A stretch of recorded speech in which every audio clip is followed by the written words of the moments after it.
Did you know that 80% of females feel unsafe when they are walking home? This is the reality of being a woman alone at night. Well, I saw you. It's a problem all too many women will be familiar with. I don't want to scare you, I get it. So, I need me. More than 8 out of 10 young women feel unsafe walking home alone in the dark. Predators are much less likely to choose you as a victim if you aren't alone or isolated. Always walk with a friend where possible. Be conscious of your surroundings. Be aware of the people around you. Be aware of your environment. Are there places that isolate you or corner you in some ways? Here the lane gets really narrow, squeezed between the gardens of two houses. So just be aware of where you are going. Look like you know where you are going. Next one is, you've got to listen to your intuition. It is our internal guardian that is trying to keep us safe. One night I come home 2, 3 in the morning and I parked a couple blocks from my house because we didn't have parking by my house.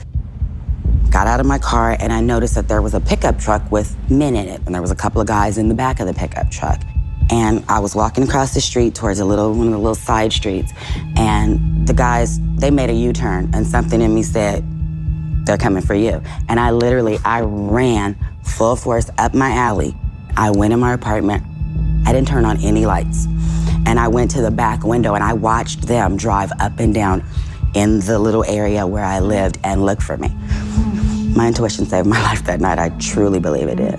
What's important is having a plan. So if you feel like you're being followed, could change course. Try crossing the street, going into a busy store, see if they follow you then. If this process continues and you start to feel uncomfortable, you need to make eye contact with them and let them know that you see them. That's the first thing that my wife did when she felt like this guy was potentially aggressively following her. Make eye contact. Let them know that you know. Going somewhere where there are going to be more people. A garage, could be a restaurant. Predator doesn't want to be seen. There was a study done in America, and they asked criminals to watch videos of people walking, and then they asked them to judge them on how likely they were to choose them as a target. And the answers are really surprising. 55% said the sex of the target didn't matter. 46% told us age didn't make a difference either. Your favorite target? Anyone alone. What makes you catch a mugger's eye in the first place? 45% told us that nice clothes or jewelry got their attention first. Flash means cash. If they wore like shaggy clothing, like gym clothes or a gym bag, I wouldn't bother. Also attractive, people who look like they won't fight back. 23% said they wanted people who looked lost or drunk. Bottom line, as one mugger wrote, someone you think you can overpower. Weaknesses. What advice would you give to your mom? My advice to my mom would be, Mom, don't walk alone at all, at night. From behind bars, stay in public, crowded places. If she sees someone following her, cross the street and cross again. Be aware of your surroundings. Here's some don'ts. Walk with your earphones in. If you insist in having your earphones in, maybe just try having one, or you could get those bone earphones. The last thing you want to do is disable a key survival sense, and that's our hearing. If we can't hear something, it could be taken by surprise quite easily and ambushed. I mean, I can't fit them in my cauliflower ears anyway. But it's an obvious one now, isn't it? I tell my son all the time, looking at your phone, they're going to be looking for someone who isn't paying attention. Another big one. I know when it's raining we don't want to get wet, but if I've got my hood up, it severely diminishes my peripheral vision. I can only see here like a racehorse when they've got the blinkers on. I can't see what's coming on my periphery. And again, it's much easier for me to be ambushed if I can't see someone until they come in front of my field of vision. So try and avoid having your hood up.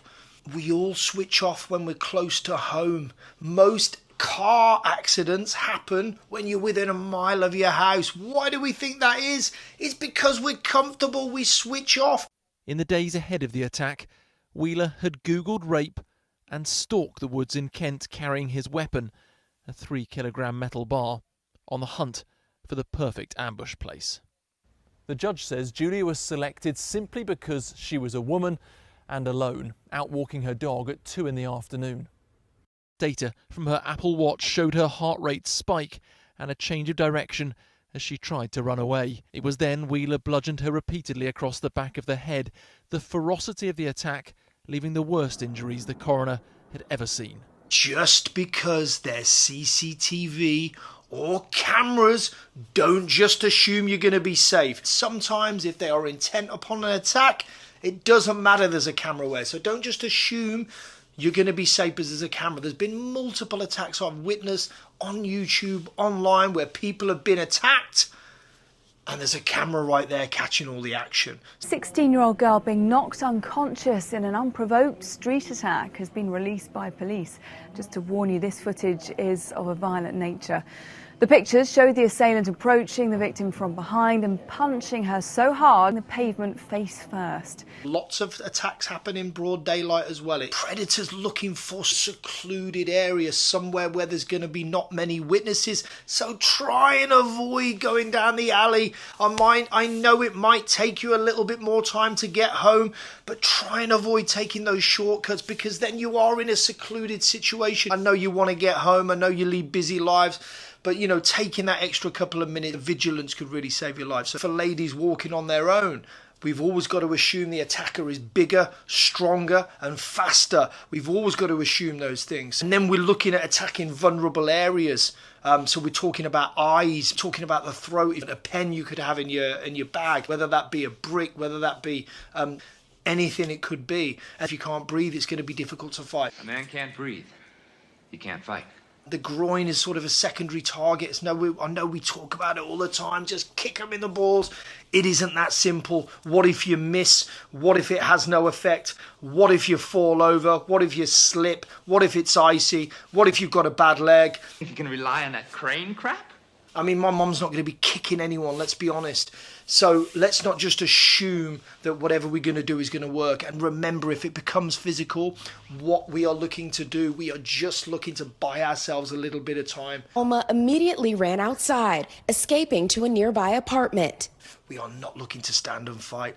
I do hope these tips help you feel a little bit safer when you're walking home. And remember, just be safe. Look after yourselves.